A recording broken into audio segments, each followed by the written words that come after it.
Are you comfortable being like a sex symbol? I never consider myself to be a sex symbol. I think that's hilarious because there's been so many ups and downs in my life. Look right in the camera for a sec. I just learned the quality to fight.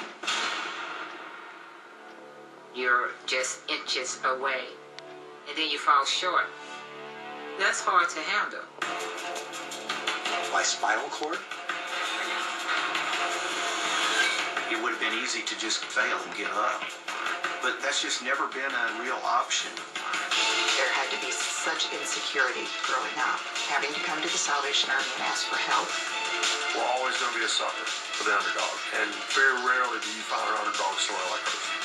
#1 in the world, Lolo Jones. It's unparalleled how passionate she is, but not satisfied.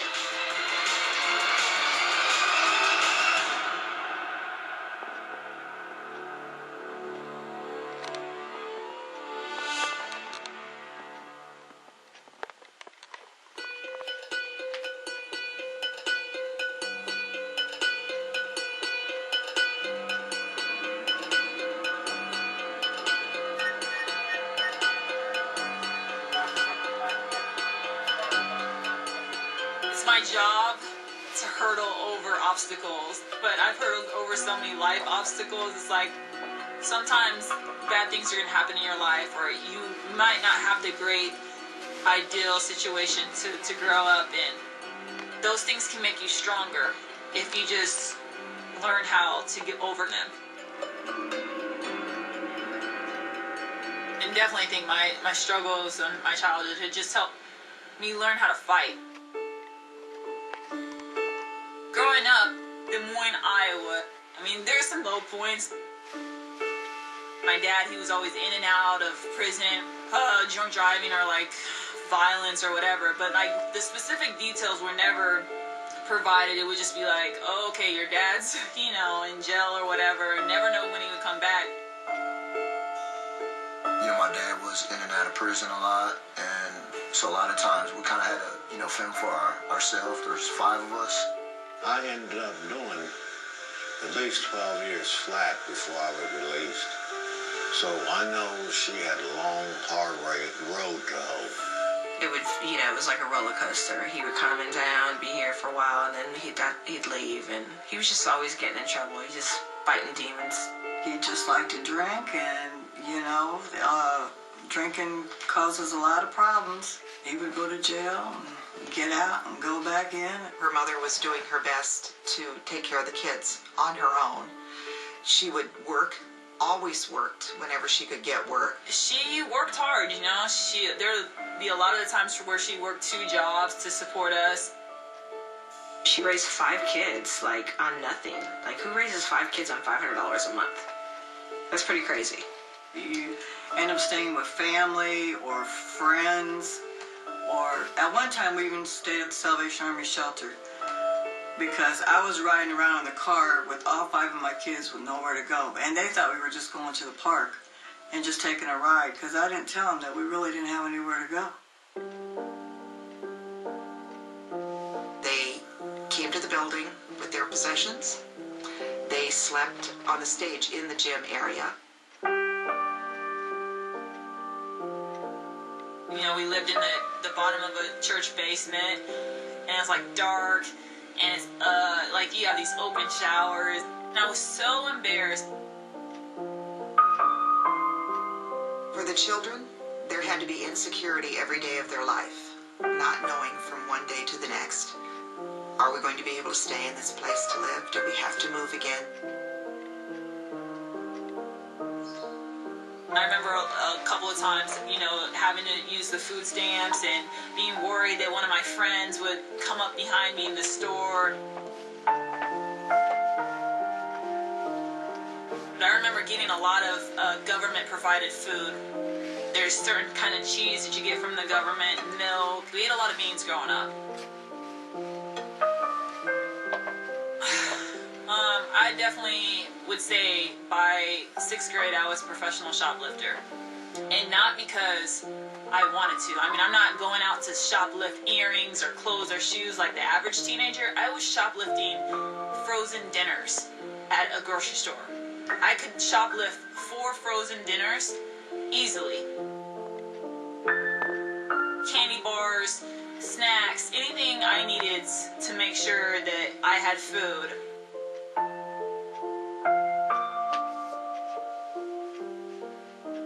My dad, when he was back and lived with us, he was actually a great dad, you know. Dad was always buying these cars, these cheap cars to kind of get us through a season, and they'd always break down. So I remember one night it was so cold, and we had so far to go. And I remember he would just be like, "Well, run faster. It'll keep your heart rate up." I'm freaking running from one side of Des Moines all the way to the other, just because our car is always breaking down. People always ask me how I got started running, and I was running with my dad because we didn't have a car. As, you know, my mom would shift from place to place, or, you know, dad would be in and out of my life. Running was like the friend that never left.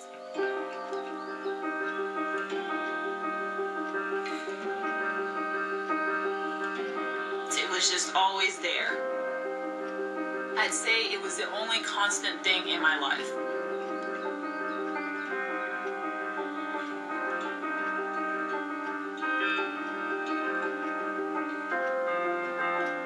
I knew she was running then, but I didn't know how great she was then. In high school, the coach needed somebody to run hurdles. None of the other girls wanted to run them, so I was like, I'll do it. Lolo kind of found a niche there in the hurdles. She always wanted to master, you know, what she was doing, and would stay after practice sometimes just to do extra. Knew I was good in track, but I remember in the back of my mind, I was like, you can get a scholarship out of this. You can get a scholarship out of this. You can be the first from your family to go to college and get a real job, and you won't have to be a maid or a janitor or, you know, a minimum wage job. So that was the driving force. In the back of my mind in high school, I remember just keep running so you can get the scholarship, so you can get out of poverty. She was going to good school, and I knew if she stayed in that school, more than likely she was going to get a scholarship for college. Colleges were starting to send me letters like, we're interested in you. You know, then my mom was saying that we're moving. So then I just ended up staying with parents of one of the kids I ran on summer track with. The athletic director came to us and asked if we'd be willing to consider having her join our family for her senior year in high school. And our role was to provide an environment where she could really have a great senior year. I think she made that tough choice, that she knew what her goals were going to be. She knew what she wanted to try to accomplish, and she knew she had to stay at Roosevelt to make that happen. I just don't think the drive would have been there had I not grown up being in poverty. It just made me a fighter. Let's try to get an education and get out of this.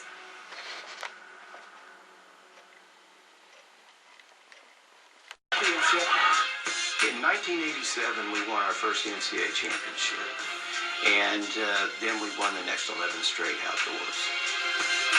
Louisiana State Tigers, men's and women's national champion.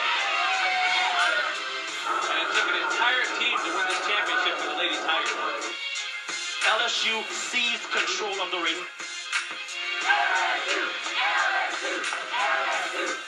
You think of dynasties maybe in college basketball where there's just a dominant player or two that helped win several championships in a row.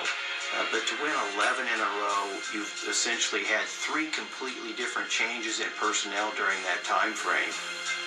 The LSU women's track and field program does not get the credit that it deserves. But if you look at the numbers and you look at what they've done, you have to put it on an achievement level with UCLA in basketball or with Alabama football. They have to be in that group. When I started in the fall of '93, they were coming off winning the men's and women's championship in 1992. And then while I was there, we pretty much swept everything. And Walker and Carson out fast in the middle of the track in the white of LSU. Now it's Carson making a move in 5. It's Kim Carson of LSU. Carson will win it. Kim's one of our great athletes. Her senior year, she went totally undefeated and was the NCAA champion. It's hard to find somebody from Iowa who's kind of done the things you would like to do. She had been there. She ran at Roosevelt, ran at LSU, ran professionally. So it was great to have her to get advice from. Lolo's 8 years younger than me, and people were like, oh, there's a hurler, a young hurler. When I came back, I would speak at Roosevelt, and so I met her kind of through that. I watch her every time I get a chance to come home. She's actually more talented than I was in high school, all the way around, I think.